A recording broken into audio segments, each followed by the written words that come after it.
You are listening to the Gritty Podcast, where we talk about all things gritty.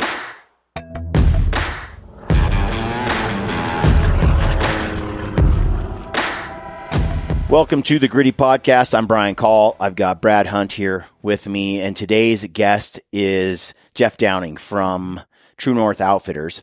We've got his son on the podcast as well, young man who does a lot of bull riding. Yep, he's a stud. Yeah. Brad did a lot of bull riding too, so only the real men do that. Only the psychopaths do that, which I bring up in the podcast. It's a good one. But we were up in bear camp in Alberta, and Jeff Downing owns True North Outfitters, and he does an Alberta bear camp every year in the spring. This was baited, and I've never done that before. I got invited to go with Jason Hansen, a friend of mine, and Jason was on the podcast as well. We all sit down and we talk about the hunt, and it's pretty cool. I will say this: I shot 2 7-footers with my bow. It was not hard. Okay, like it was not a difficult hunt. If you haven't shot animals under pressure, if you haven't been 10 feet from a 7-foot bear, right, and if one's climbing the tree or like, charging you, which I had one charge me like 4 times. Yeah. When I got down after I killed my big bear, I got down, it was almost dark, and out of nowhere, this bear just came at me, and I'm like, oh, hey. He'd run away, and he'd come back and charge me and snapping his jaws. It was intense. So we're not trying to scare you. In 30 years, he hasn't had an incident. So. Yes. But it is so, but it's raw, it's real, and you get to feel something that you probably won't feel on a spot and stock hunt elsewhere. Yeah, I mean, we love spot and stock. We've done it a million times. Yep. That is my preferred hunt method. But if you haven't done this, you are intimate with the bears and get to see like true bear, like how they react to things. Cameron Haynes has been doing it for years, right, with the rivets. Yep. Up in Alberta, same kind of thing. I've never done it. It was really neat to experience seeing bears be like right in your face. True bear behavior. Watching bears interact. You watch them for hours. Both sows, cubs, boars, big boars, small boars. And it was a really neat experience. Anyway, on this podcast, we get into that. Now, do I recommend the hunt? I do. It was a fun hunt. A really fun hunt. I think it's well worth. I think it's one of those hunts. It's like it's a great way. One, the experience. It's still affordable. It's affordable, and the experience and the confidence that you can gain in a bow. Yeah, shooting at the bears. Some of these shots are 14 yards, right? 11 yards, 18, 19, 21 yards, and yet there were a lot of guys up there throughout this whole spring who get at full draw and their nerves are going like crazy. You filmed a fellow up there that we got. It's an awesome video, but you can tell he is like, whoa, just shaking like a leaf, man. It's good. It's bad. But if you haven't been on that type of hunt, man, it was really cool. So if you want to check it out after you listen to the podcast, if you're curious about it, give Jeff a call. I love the guy. He put on a great camp. I can't recommend it enough. And the website was TrueNorthOutfitters.net. Yeah, yep. TrueNorthOutfitters.net. I think all their information has their socials. There's only so many slots every spring, but I'd get on his list if it's something you think you're into. We're going to drop a couple of videos of this in November, December when we drop our gritty film season. Yep. We got like 10, 12 films. We'll be dropping every Sunday starting in November. I've already done the edit on a couple of the episodes of this hunt. It's a really neat experience. So yeah, you can wait, watch it then see if it's a hunt you're interested in. But I got to say, I loved it. I'm glad I did it. I'm not going to say I wasn't jealous. And I'll probably do it again. But I would love to bring my wife. Yeah. Or one of my daughters. This is the hunt I'm thinking like perfect for my oldest boy as he's getting into bow hunting and stuff, to be that close to a bear, to draw a bow under pressure, and you're setting him up for success. Correct. Because being able to control that situation and help him out because right on his shoulder. Yep. They're not like whitetails in general. The big old ones are pretty skittish, and they're hip to you being there and all that, and it's a little bit different type of hunt. But a lot of the bears just kind of come in, and even if they kind of sense something up there in a tree or on a ground blind, they're kind of like, what? Yeah. And they walk over, like you've seen in Cam's videos. Yeah, exactly. They poke their head at you. I used to bait a lot. Like I had buddies, we'd set like 8 or 9 baits a year. So in Idaho. Yeah, but we're still within like probably 50 yards, between 25 and 50 yards. A lot of them shot with rifles for the most part. But yeah, I mean, it's cool watching bears, watching sex, food, and bears, man. They're like, bears go nuts over that stuff. They do. They love their food. Yes. So anyway, it's a fun show and it's a fun podcast. Check it out. Hope you like it. Don't forget, if you're interested in learning about elk hunting, myself, Ryan Lampers, and Mark Livesey are putting on a instructional seminar. It's a lot like our bear tour. So, I mean, it's just an in-depth on how we all hunt elk, different strategies. Elk, not bear. All elk. July 13th and 14th, Meridian, Idaho, Shields. All you have to do is go to treelineacademy.net. All the information's there. Shields has a great room to do this all in. It's limited. We only got around 60 tickets this time, and it's filling up pretty fast. It's been out for a couple weeks now. Check that out. Sign up if you're interested. We'll see you there. What were the dates again? July 13th and 14th. Get you all set up for hunting elk. It's going to be fun. There's invaluable information, one-on-one instruction. You can ask as many questions as you want from Ryan, myself, and Livesey. Between the three of us, we all bring a little something different to the table, and it's highly valuable. And if you are a supporter on Locals, there is a discount there for you for the elk tour. Knocks off some bucks for you. So, all right, folks. Hope you enjoy this podcast episode. Let us know what you think on our YouTube channel in the comment section. We try to respond to everything down there. Without further ado, let's get into this. All right, folks. Welcome to the Gritty Podcast. I'm your host, Brian Call, and today I'm at True North Outfitters in Alberta, Canada. And we are here with Jeff Downing, owner, operator, president. I guess, yeah. And we've got Jason Hansen, buddy Jason Hansen. And Jason, we're going to get into you a little bit here in a minute. And then we've got Carter Downing. Carter, you're how old now? 15. So Jason, he's your offspring. He is your progeny. Jeff's offspring. Jeff. I think it's Jeff's offspring. Jeff, Jason. Jeff's offspring. The wives don't know. Yeah. But it's been a fun camp so far. We're going to do a little podcast real quick and talk a little bit about camp, a little bit about bear hunts. You've been doing this for how long, Jeff? About 27 years. 27 years. Yeah, maybe a little bit more. Now, were you doing it with your dad when you were young, or? I guess more than 27. I'd be pushing, I always forget how old you are. Probably closer to 30, but I started guiding right out of high school. And then my late 20s, worked for an outfitter, same outfitter for years, and just slowly got some allocations, started getting into it, and just got bigger and bigger and started doing it on our own. Describe how it works in Canada. Like, what's it like to become a guide and own your own kind of area and stuff? It varies province to province, but into Alberta, you have to be a licensed guide first. You have to carry your liability insurance. And then we have an allocation system. So in Alberta, you don't have to draw tags. So any hunt you're doing in Alberta with outfitters, whether it's a sheep hunt in the mountains, whether it's a moose hunt here or a bear hunt with us, when you book that hunt, that tag is there. So there's no draw for it. We have X amount of tags per zone every year that we own, that we renew every year. Okay. Now, do they come in and kind of tell you what your allocations are? Like, they evaluate it and then say, they do a review on them every 5 to 10 years. They'll do a review and say, hey, the numbers are up, numbers are down. They may change them a little bit. They typically don't change. They stay pretty flat, especially with bear. They stay pretty flat. There has been, cases with some of the deer allocations and the CWD and that where they have started to decrease a bit.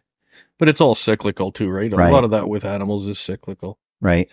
So 27 years now, how much of the bear hunts have you been doing in this kind of region? I've been up in this area since late 90s. Wow. Originally over a little bit further west. How old are you, dude? Just turned 50. So you started young. Yeah. Hey, if you like our show and you want to support us, you can do that by shopping at Stealthy Hunter, a great partner of ours. They sell rifle covers, which we use on every single hunt. They sell glassing pads. They sell supplements. They got CBD gummies, other products over there. Check it out. Make sure you use the code GRITTY. And now, back to the show.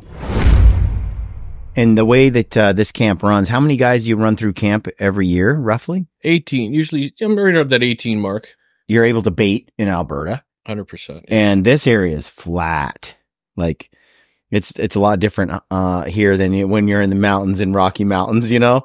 And so you come here, and I've thought about it many times. Like we talked about this last night. If we were out spotting, stalking, you know, you're not going to see much. It's so thick. They hear you. You could, you know, maybe that road we were on last night, that was an 8-mile sand road, part of the old highway system. Yeah, you walk out there, there's green grass. You'll walk into one or two, you know, walk it a couple of days. It can be done. But Or you're not going to find the giants. No, the same you're way. not. You might by fluke, but that's about it, right?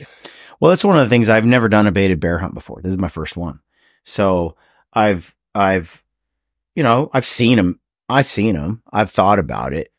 You know, you see Cameron Haynes been doing it for a long time in Alberta as well, right? So, you know, it's been on my mind. I've been seeing it. And I wanted to experience it for myself. So when Jason said, "Hey, come on to this hunt," invited me along, I was like, I'm in. And it exceeded expectations. You know, it had in my head just, you know, I don't want to do a baited hunt. I do a lot of spot and stalk kind of adventure stuff. But a few years ago, my friend Pedro was out on a hunt with me, and he said, on a grueling mountain hunt for bears. And he said, "Brian, do you guys ever do any fun hunts?" And I'm like, "What do you mean?" You know, and he's like, "No, you do test of your manhood type hunts all the time." He's like, I'm talking about with buddies in a camp, hanging out, having fun, you know, it's not super, physically demanding, you know. Do you do any of that? And I thought, man, I can't remember the last time. It'd been 5 or 6 years since I did a hunt like that. And then I decided I'm going to throw some more of that in there. I need more of that, just sort of, just have some fun, just get out. And where this exceeded my expectations was I got to see bears up close, the sow and cubs, the big boar I took. And what was the big boar that almost killed you. The big boar I didn't shoot that mauled my boar after I shot it. Yeah. Not only did you get to see them on the baits, it wasn't like you're on the spot and stalk and you're stalking away and you stalk for 4 hours to get on this bear and he's moved. Mm-hmm. While you're sitting on the bait, that bear will come in, he feeds a bit, leaves, comes back. So you get some time to look at him and think about it. And 2 hours I watched that giant old boar. got that. Well, that's... Are you some of us Brian, are you giving Brian Jason, some of us are stealthier than others. No, I could have reached down and touched a couple bears up on the ladder and, you know. That almost reached and touched Jason. Yeah. Yes, it did. We have evidence of that, Jeff. You need a new tree stand. Cover's blown. Yeah, it definitely has a way of, it's a different feeling when you're that close to a bear.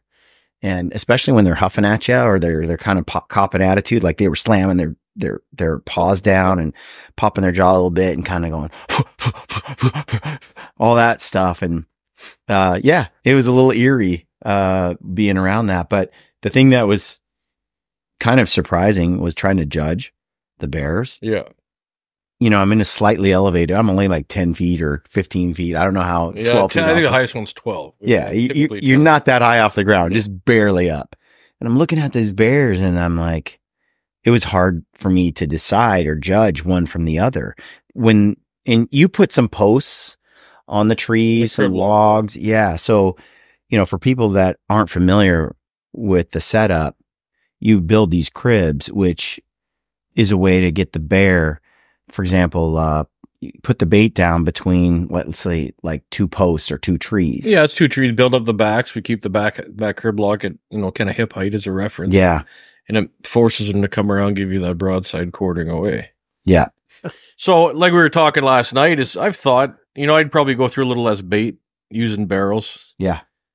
But we're in a position where we're checking our baits maximum every 2 days. Typically now, this time of year, we're running hunters we're checking them every day. Yeah. So you go through a little more bait, but the aesthetics of being on a remote hunt in the middle, you know, middle of nowhere and looking at a barrel just don't quite do it for me. It definitely has a trashier feel when you're looking at the barrel site versus the homemade chopped log cribs, you know. Yeah. And they eventually, within a year or so, you know, a year or 2 years, they dig a pit so you can just drop that crib right down onto the ground. Right? Yeah. Yeah. Which helps. The crib, though, design is nice because it forces the bear to come around. So they're broadside to the shooter. As long as you wait. It does? Yeah. As long as you wait. As long as you're patient. As long as it's not 11:30 at night. Anyway. So I thought that was fascinating. The other thing I thought about, because in camp this week, we have had Hunter and Derek and Brittany in here. So tell me a little bit about Jason. Who's this crew I'm talking about? We have this family from Indiana, and this young man has cerebral palsy. And so this month is a special month for me. I had a daughter pass away from a terminal illness 10 years ago this month. And she at the end was in a wheelchair, and she was my hunting buddy. And Jeff's heard the story. So I've hunted here before, and I always come close to her the day she passed, and it's a good place for me to come. Yep.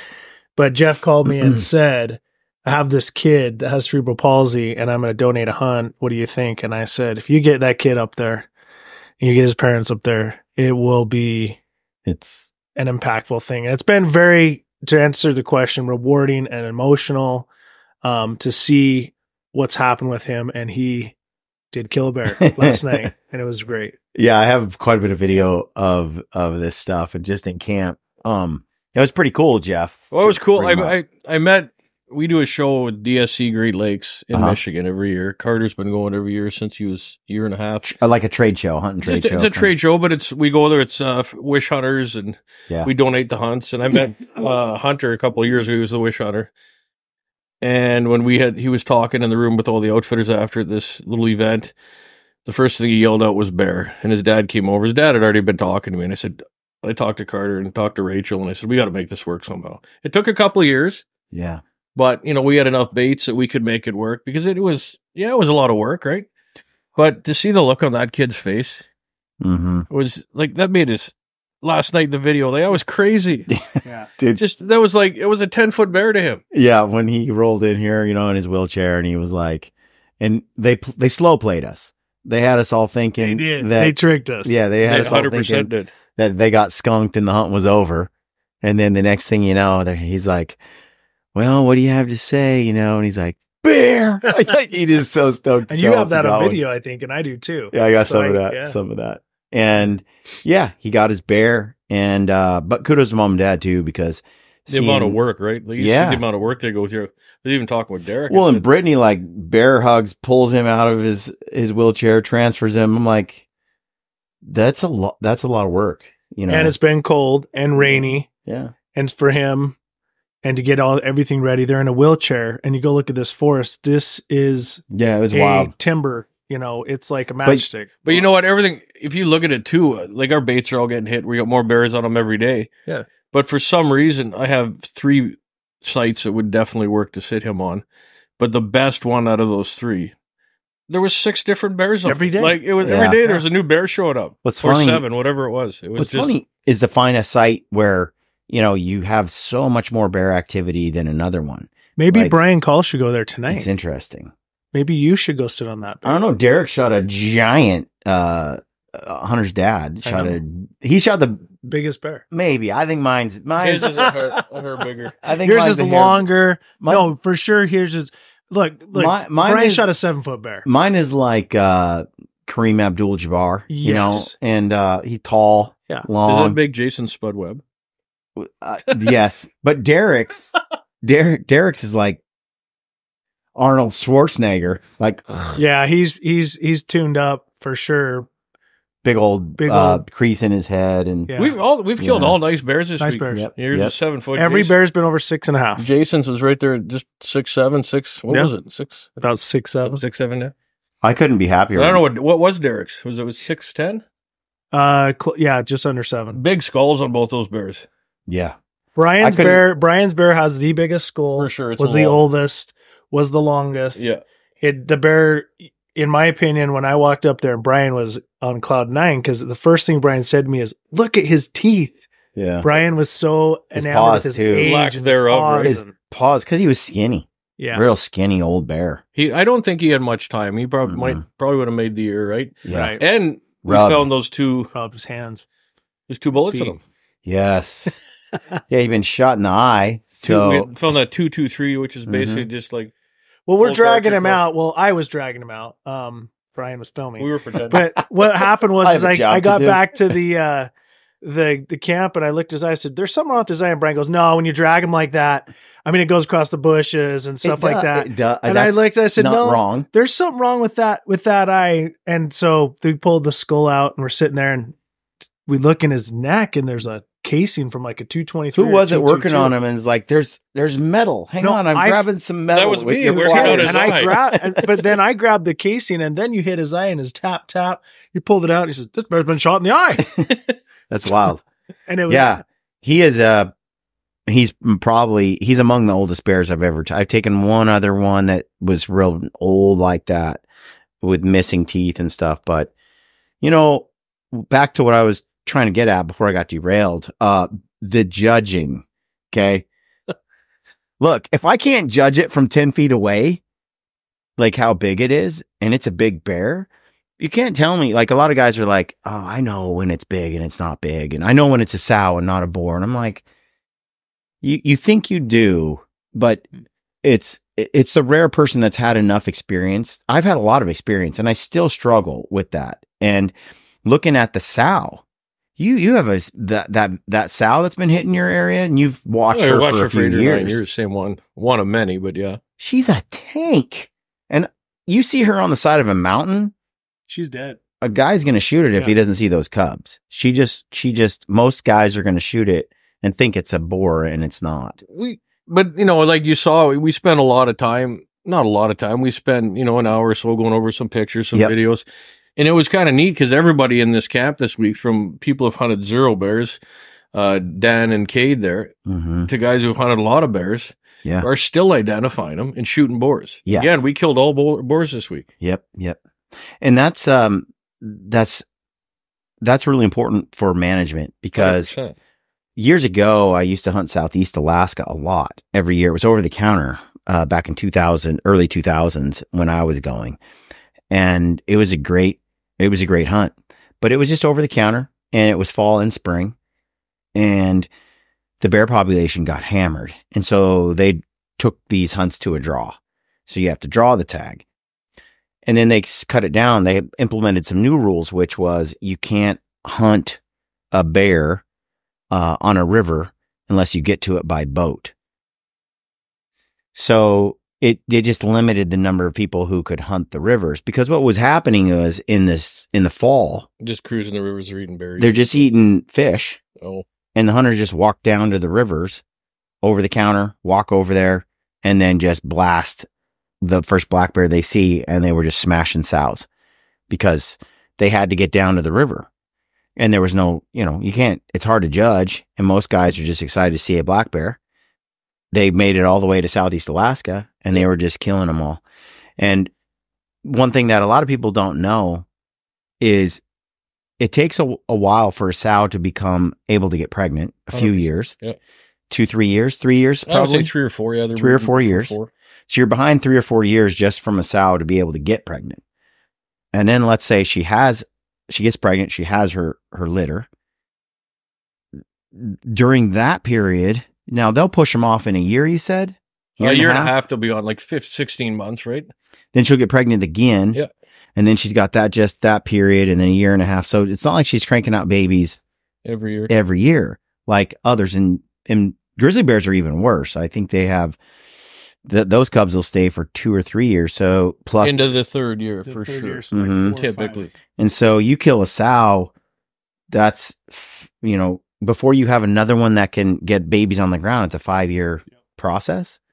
So yeah, when you kill bears and you want to wreck the population, just kill a ton of sows and that population drop fast. But like you're able to manage it through the method that you use to take. You can make sure you're only shooting boars and that population just stays strong. Well, it's like I said, there's even times when I'm talking to my hunters and I've done it for so long because I'm not very blunt about shooting sows. Yeah. 100% legal as long as they don't have cubs. Yeah. But really try not to. If you shoot one, it does happen for sure. Yeah. But let's try to harvest the mature boars. And I think I see it year after year. I see the mature boars are here. We're killing big news in here. Last year we were I don't know. I think it was 23 bears we shot, and every single one was a boar. The year before that, I think we were 2 sows. Yeah. Maybe 3. Yeah, And but every one year- thing he does, we had, like, I brought my son and my 2 nephews last year, and one thing he does is he sat them down and took the time, pulled up a teach lot them, of pictures and taught them and said, guys, you know, went through their shoulders, their ears, their heads, their rumps, everything, and said, let's really go through this. And even my son, who's 16, killed a giant bear last year, 7.4. Yeah. They'd come in and he'd say, Dad, that's a sow. It is so You know, neat. it's amazing. It how is they get so neat to see these bears like that and to, you know, watch them interact in a way you can't, I've never seen this much first-hand, like bear behavior. Well, it's half the, like, most of the fun hunting bears is videoing them, the interactions, the watching. Those cubs were hilarious. One-eared Jack. That's what we call the floppy busted ear bear cub. You know, that one, he's a little skittish. He's been walloped a little bit. He's a smaller one of the 2. Yeah, but he's obviously been bit in the head or something because his ear is floppy and kind of messed up. It's got a big crease in the back and it looks like he might have some scarring around there. So, but any sign of danger, he is up that tree. And the other sibling, the other cub is like, does not care. He doesn't even look around. As soon as the mom gets alert and looks, the little one-eared one is like, he's alert too. I'm out of here. Yeah. But man, they climb to the moon to get, you know, for safety and just watch it all. It's just to see how she behaved around that other boar to kind of run him off. And it's so cool, man. It's just so cool. But it'll be neat to see the behavior here in probably another week where she'll be running those yearlings off and you'll get bigger. We're going to get boars showing up there out of the blue, right? Yeah. Just looking when they're starting to breed, cruising for sows, right? Yep. So you're able to harvest these bears every year. And, every year you're pulling out giants. Yeah. Every year there's a new cycle. We're averaging 6 and up. We're killing tons up in that high 6s. And I think we had 6 last year over 7. The biggest one being 7.6. So we're killing some big bears. Yeah. Yeah. Yeah. It's a cool experience. I can't say enough how surprised, how exciting it's been. Like, I just can't wait to get back out and watch more bears. We hope that there's a giant that comes in tonight. Tonight's the last night. And if it does, I will shoot it. Yeah. Not Brian. Perfect. Well, I think we should just both kidding. bring our bows. And what should happen is, you know, because I have high standards. Jason has. See who misses? Yeah. I think we know Was the there, answer. was there to was there that. double pass through on that arrow? Oh, I'm just you gotta have fun when you can. You're a guy who never misses. You gotta have fun when you didn't miss my night. There's a double pass through. And that bear was 9'5". Yeah, so it's been a good week. So we got Carter over here. And Carter, how old are you? 15. So now's your chance. All the dirty laundry about your dad, spill it. Some of that I don't think I should say. Some of it should just stay here. Well, we're here. He knows the rules. What happens at camp stays in That's camp. right. What happens So you've been helping your dad since you were a kid. Yeah, I started coming up here when I was like 3, about. yeah, I think. 2 to 3. And 2 and a half. just going out with him for just staying in the truck when I was like 4. And then I started lifting stuff, just lifting like a bait bucket here and there when I was like 8. But I've been coming here every spring for like 10 years about now. Man. So how much of the, so describe to me what your job's like each day. Well, you know, that now that I'm older, right? I've been doing this for years, just helping him out. But I'm starting to learn that anything my dad doesn't want to do, he'll be like, "Carter, go do it." Of course. He'll send me. perfect He one. wouldn't be He'll a send good me. dad if he didn't do that. No, so like if there's like an old past due bait bucket that he doesn't want to haul, he'll go get me to do that, right? And you know, where camp is, we're in a gravel pit, and we got those south baits, right? And I'll just run those 3 down there, and if someone needs help, I'll just go down on the road with them. I'll haul bait buckets in, I'll haul grease, I'll do whatever they need or they don't want to do. That bait line to the south works out pretty good because it's about a 10-mile run, and you can do 3 baits and 3 baits right out of camp. Not to worry about him much. Not far of a walk if he breaks down, which can happen. I've seen the 4-wheeler. Yeah, it's so you do that, and then you, when you're not here in camp, you've been doing something that I find a little bit nonsensical, which is riding bulls. Yeah.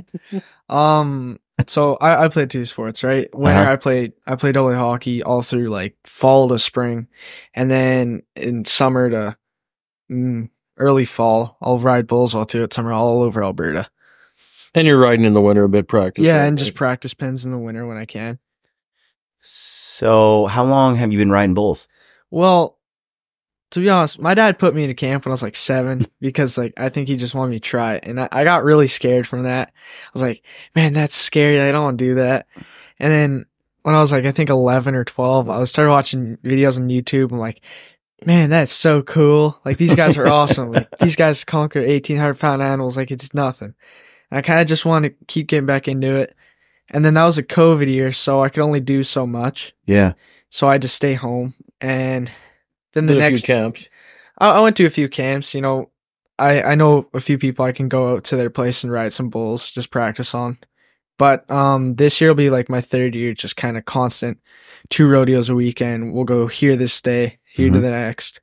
Just so I'd say about this is my 3rd year. That's cool. My partner that does a lot of he works with me, Brad Hunt. We do a lot of the hunts together. He's with Gritty. We've been working together. I think it's 3 years now. He did the whole circuit. He was a bull rider. His brother was a bull rider. He was always talking about the buckle bunnies and, all that kind of stuff. And, a few bad wrecks here and there that happened. But, basically I think the story goes, his wife was like, yeah, it's me or the bulls. Like at this point or something. That's kind of what drew him away. She gave him the ultimatum, but, he did a lot and he was good. He was real good. But I still don't understand it. I'm like, you're jumping on this big unknown. Yeah. It could rip your arm off, crush your skull. It's like, yeah, let's do this. It's actually, it's probably a bigger rush than having a bear there right in front of you and your ladder beside you. It's a different rush. Everything's got its own feeling, but the feeling you get after stepping off, after making a good ride is just so good. You go back behind the chutes, your buddies are go telling you congrats, you're looking to find your video. It's such a good feeling. I'm telling you. So I relate in some ways because we publish videos of our hunts, and we'll be scaling the side of a mountain, we'll be rafting a river, we'll be packing something out, we'll do something, and we'll be in Alaska, get charged by a grizzly bear, have to run it off, hope it doesn't maul us. And there will be people who leave comments in the comment section saying, you guys are so dumb. Where's this? Where's your life jacket? Why didn't you do that? How come, where's your safety this? And da da da. And it's like, what's life without risk? Like part of being a man is like going out, and it's a calculated risk. It's not like you're not weighing the odds. It's not like you're giving yourself up to be mauled by a bull. You're going, you know what? I have this skill. He has that skill. And it's a match of wits, and there is risk in it. And since when did culture become so afraid of life? Yeah. It's like risk is also, the average person looking at what we do, even your average hunter, right? Looking at what we do with black bears. Yep. You guys are nuts. Well, it's just based on your comfort level, your experience. You doing the backcountry hunts, being that close to the grizzlies, doing the rafting, doing this, doing that. You've done so much of it that your risk level is lower because it isn't a risk. For somebody who jumps into a raft once a year or twice a year, and the guy who does, 110 miles in 5 days, there's a big difference there, right? Hey folks, if you like the show and you want to support us, use the code GRITTY over at Tricer. Head over to Tricer.com, check out their AD and their BC model tripods, the LP head. combined, the AD weighs 38 ounces and the BC weighs 32 ounces. They're incredible tripods. They're super stiff, rigid. They perform excellent. The heads are beautiful, smooth. Check it out. You can't go wrong for a backcountry hunting situation. They're the tripod of choice for us right now. Check it out, Tricer.com. Use the code GRITTY and save. Now let's get back to the show. Yeah, and I feel like it's a constant. Like some guys will say, "Where's your life jacket? You know, you rafted across a river." I'm like, we were backpacked in 12 miles. I'm only blowing up that raft once to cross the river one time. I'm not going to carry a 2-pound life jacket for that. Yeah. Just not. And I'm confident in my ability to get across the river and not fall out. I'm confident in my ability not to drown. Like, I can swim. I'm good at forestalling hypothermia. I'm there with there's things I'm doing to balance this risk. It's calculated, but I'm taking it. And the amount of criticism that will come from people they're so risk averse on everything. It sort of drives me nuts because my whole life is taking risks. And it's not exactly the most, to fly out on a bush plane into the middle of nowhere, you get dropped off. There's no hospital nearby. You slit yourself with a knife and you start bleeding out, or you have some kind of let's say appendix is about to burst, and they can't come in and get you for 3 days. Like, there's risk in that. You could die out there, but that's part of the adventure. It's part of living. And because I've taken those risks, I've had experiences that people will never have. But I have a solution for your life-saving vest. Yes. Just use your Stealthy Harvest butt pad. It'll float. You can just hold on to it and go Stealthy across Hunter? the river. Yeah, well, I was just Stealthy Hunter butt pad. Oh. Did I say Harvest? Sorry. I was thinking about supplements. Hunt Harvest Health? Yeah, I mean, that thing it's all too many. This is a shout out to them. It floats. Yeah, I don't know that it'll keep me above water. I just don't. Well, but you excuse me, even with that risk of crossing a river, typically if you're crossing a river in a raft, it's typically you're not going to be that deep. You're using it to get your equipment across, yourself across dry. Typically your risk going across a river like that in the fall or late fall isn't going to be drowning. It's going to be hypothermia. Yeah. And you're well prepared for that. So am I. So are all of us, right? Yeah. You're going to fall over. 99.9 guys out of 100 can handle some current, get out of the current and get out. It's once you get out of that, is your equipment safe? Do you have the dry bags that your stuff's in? That's where the risk has been immediate. And people don't perceive it like that, right? But Jeff, like getting in a tree stand and I'm on the ground and I'm like by myself and I've got this bear, like I shoot this bear and I'm in my tree stand. I'm looking at this bear and another bear comes along, and he's like, he comes in, he's got this attitude. He comes over to my bear dead, and he stomps it a little bit and steps back. And then he charges up to my stand. And he's doing all this stuff. And it feels like I'm in a dangerous situation. Feels like there's some risk here. But do this for me, Jeff. Define adventure. Well, you can't define adventure without risk. There's risk in everything you do. It's just how people perceive it, right? Yeah. There's a risk on taking a holiday in Mexico. There's risk on taking a holiday in Jamaica. There's risk on driving down the road. There's people ask me all the time about Carter riding bulls and steers. He loves doing it. Mm-hmm. He could walk out tomorrow. Your kid, and I don't mean anything by this. You get hit by a car. You get hit by a bus. You get into it. You could get. But there are things certainly riskier than others. 100%. But you can't live your life. But it's conquering the risk. You conquer that risk, move on another one. I did that instead of looking back and go, I really wanted to do that, but never did. The thing is, if you're not scared, and you're going to have to tell me, Carter, like you sat on that bull you talked about when you were 7 and you did it. But when you sit on a bull, there's got to be a degree of fear, especially to go back to when you had no experience or very little experience. So being around rodeos where I am now, compared to where I was 7, I just watch a quick YouTube video and listen to someone talk for 15 minutes on like just the basics. Back then, getting on, like, I didn't grow up around these. Like, I grew up in the city, right? Like, I don't enjoy it. Like, we want to get out of there, but I never grew up around cattle or anything. So I've sat on the back of them. I was like, man, this is pretty scary. Like, no one mentioned this part. And it was such a weird feeling because I didn't know anything about it. But getting on them now, it's like me stepping on the ice playing hockey. It's like another day.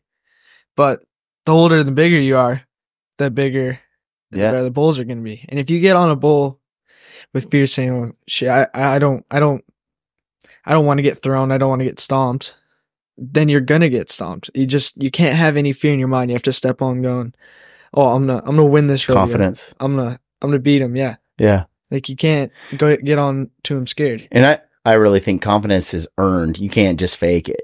It's there because you paid the dues. You know, you've ridden enough now that, because the definition of, what do they say? The definition of courage is you're afraid of the thing, but you do it anyway. Right. And then eventually, as you develop your skill set and you become more capable, the less and less you are afraid of that situation. And that's how you become a man. 100%. I'd have more of fear of going back to school now than I do walking in doing any bear hunter, grizzly bear hunter. You know what I mean? Yep. Just you're familiar with that would scare me more than any of this. It's really cool to see, dude. How big are those feet, Carter? These are my dad's boots. So are they swimming in those boots, or are they like tight? No, my toes. I'd say they're quarter-inch big. Are you taller than your dad? I think we're right around the same height. Maybe a half-inch taller. Maybe. Getting there. So, Carter, you've got a few sponsors for the bull riding. Yeah. I'm sure there's a few bull riders that listen to the podcast, and other folks too. So you're looking at, people can send you some donations. They can help you with your bull riding. Yep. And then steers, right? Because you're riding steers with CPRA. So any donations or you make or you send to me, I'll send you an email back, or I'll ask, hey, if you send me this, do you want me to like put a patch on my vest? Do you want me to mention you in an Instagram post I make, right? So every sponsor I have, I'll try and mention them some way. And each rodeo I go to, there's like, hundreds of people, thousands of people that will see it. Yeah. Even if I don't make a post about it. Well, anybody that's listening that wants to support Carter, that's cool. Jason pitched in today, a little cashola to help Carter's bull riding, steer riding summer gig this year. Yeah. But anybody that wants to support you, and then if they want to mail you something, where can they send it? Or they could go to True North Outfitters. Just go to truenorthoutfitters.net. The address is on there, but it's also, send a message. Or drop me a message or drop, on his Facebook. They're on Facebook. Yep. You go there, right? Yeah. Yeah. Let me say something. Carter is he is a good bull rider. Like he has an opportunity to go places. Where you're ranked, just real quickly. I'd say out of just say 30 kids in the pro rodeo, I'd say I'm sitting 15th overall out of the first 3 rodeos I've been to. But those are the best bull riders in the. Yeah. Oh, from steer riders, steers at the CPRA. Yeah. Yeah, but in amateur rodeos, I'd say I finished pro, an average 3rd, 4th, and then that's cool. Yeah. He's just got an opportunity right now where he's at that age where he's just finishing steers, going to bulls, and the more he's getting on, and the more experience, the more rodeos going to, is where he's at the point where the next step is. There's no more steers after this year. Yeah. But still riding amateur with them. What about the Buckle Bunnies? Are they showing up now? Well, is Dad beaten? Be honest. I'll tell the first story on that one. He's not getting mad at me for it. He's more kind of helping me. So I'll let him explain the first one. We were at our first pro rodeo here in Medicine Hat here, I don't know, 3 weeks ago or 4 weeks ago. And we had one in 2 rodeos, 1,100 KUIU in 2 days, right? Yeah. We were down in Medicine Hat, and I just came out of the chutes, and they just finished riding, and I'm standing talking to a couple of the other dads, and Carter's talking to these 3 girls here up in the stands. I'm like, what's he doing?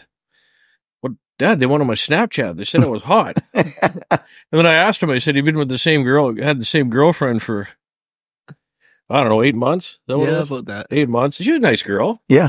So Carter said, what happened to you you and blah, blah, blah? She goes, well, Dad, we were kind of starting not getting along a bit. And he goes, Dad, it's rodeo season. The Buckle Buddies are around. Yeah, it's so funny the way the world works, because what is it about a bull rider that women are drawn to? I mean, we're getting kind of deep psychologically here, but And he's asking why are you asking Jason? Hey, I mean, I'm just. I knew gonna say Jason it would take that bait. because it's the Wranglers. Yeah, oh, it's They like the fans. belt buckle and the Wranglers. We can go where the buckles place, it's the how risk Wranglers taker. fit, the risk taker. No, The I bad think in boy. our society, I mean, all jokes aside, we have a bunch of individuals that don't take chances. Yeah. It could be bull riding, it could be business, it could be life, it could be hunting. They don't, you Take know, risks. I think these women look at us like, this kid is getting on that powerful animal. He's not afraid of anything. So if he's not afraid of that, wow, it's kind of exciting. Could also look at it from the other perspective, like this kid doesn't have the brains to stay off a bull. So yeah, it's got fun. But I think it also comes to and I said this to you last night. I said, Yeah. with the outfitting and the bears, like he's been doing this literally since he was 2.5, 3, you know, Mhm. more so 6, 7 coming with me and now running his own bait lines. And it's tough because he has my mentality and my lack of fear Yeah. at 15. So I still got to instill in his head, you know, Things can go south. learning how to read them and just, you know, So the lack of fear, right? And it probably Yeah. helped out with that a bit, right? switching subjects, Jeff. Sure. Tell me little bit of switch. All the years you've been doing this, all the baits, all the gentlemen that have come and gals that have come and hunted, has there ever been someone bitten, mauled by a bear? I've never had an incident with a bear. We've had Well, nothing. Jason, it's a good question. Everyone's I'm thinking wondering. I'm just thinking. Jason probably the closest it Closest came one. getting That's hit. why I'm laughing. And that wasn't even a predatory. No, That was coming up the tree. Didn't know what Jason was, and it did hit the side of his ladder Yeah. or his chair. your actually. stand ripped your stand. But Is what never it- had anybody attacked. I've had a couple guys pepper spray him, Yeah. but that's about it. Yeah, I laugh I have because seen it some- happened to me. You know, that's why I laugh, and I've never had that happen. But again, go back to the courage and the fear. Yeah.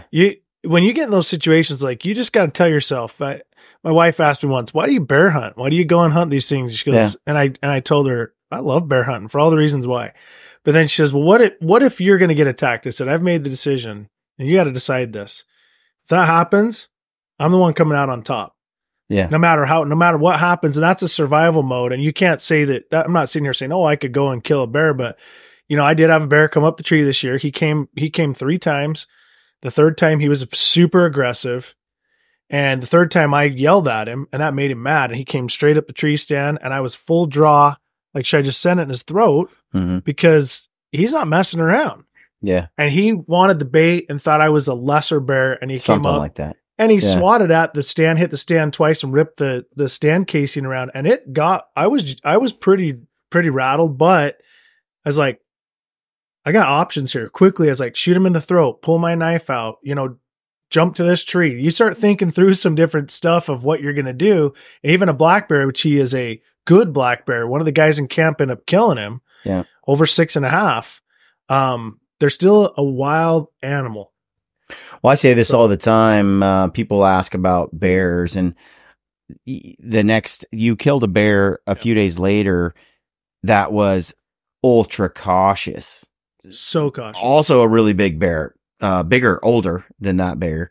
And yet, that bear was not aggressive, was very sneaky, cautious, you know, still big, but totally different temperament. And that's why I say this all the time. I'm like, it's not, you know, guys will scoff and they'll say, you know, oh, you're not in danger. Bears don't.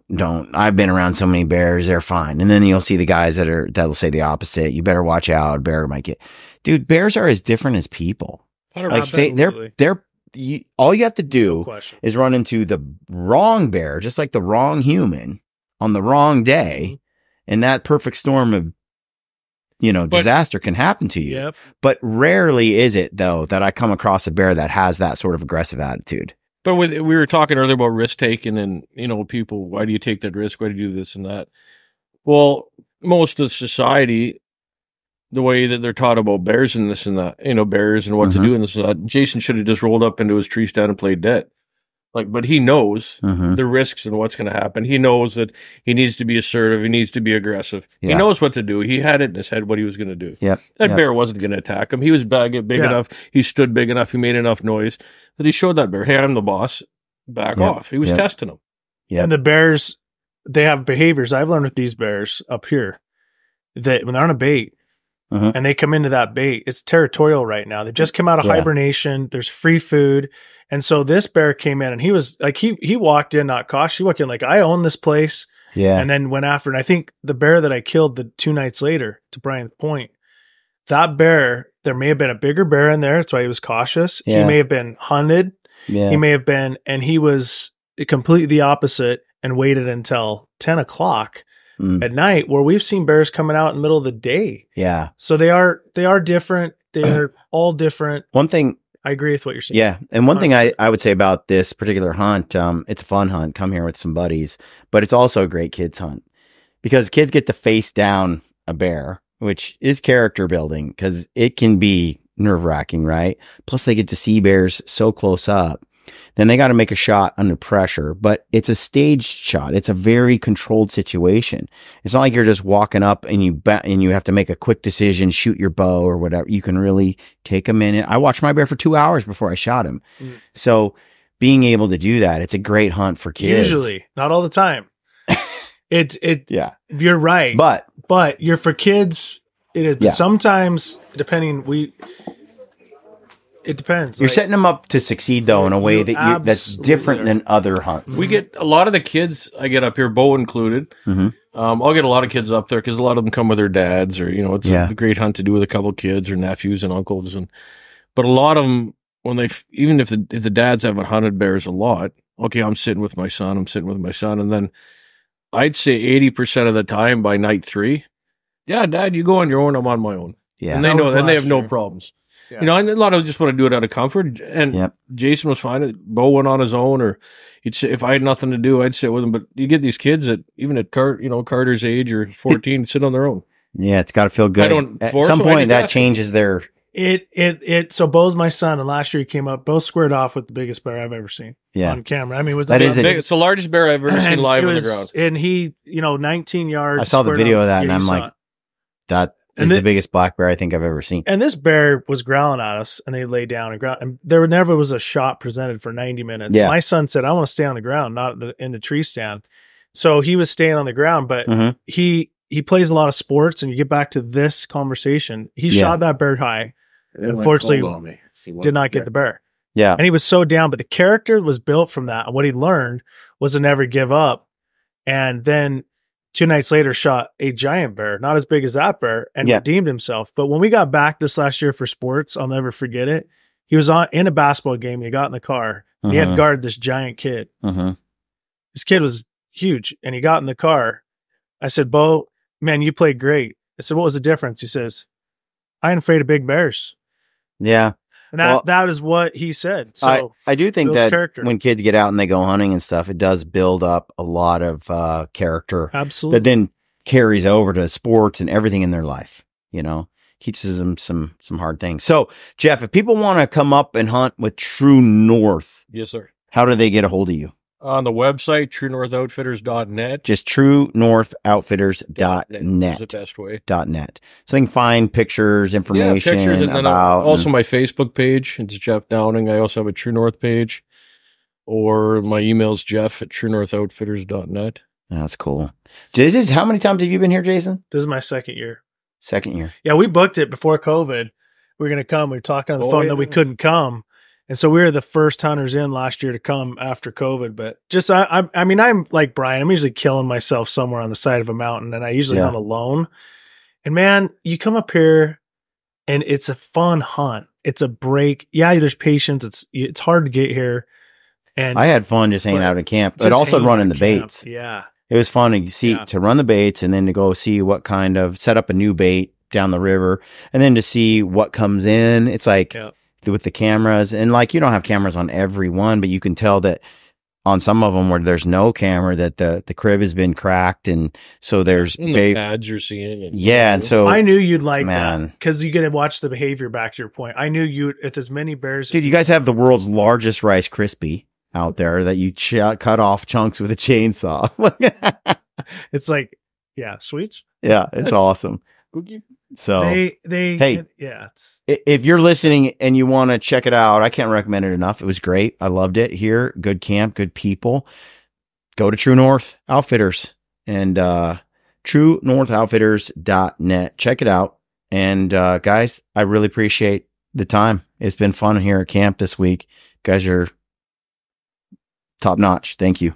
Thanks, Brian. Thanks, Brian. To finish tonight off with a bang. Yeah, well, fingers crossed, but it's hunting. So I have a feeling. No guarantees. Can have a good night. We'll see. Yeah.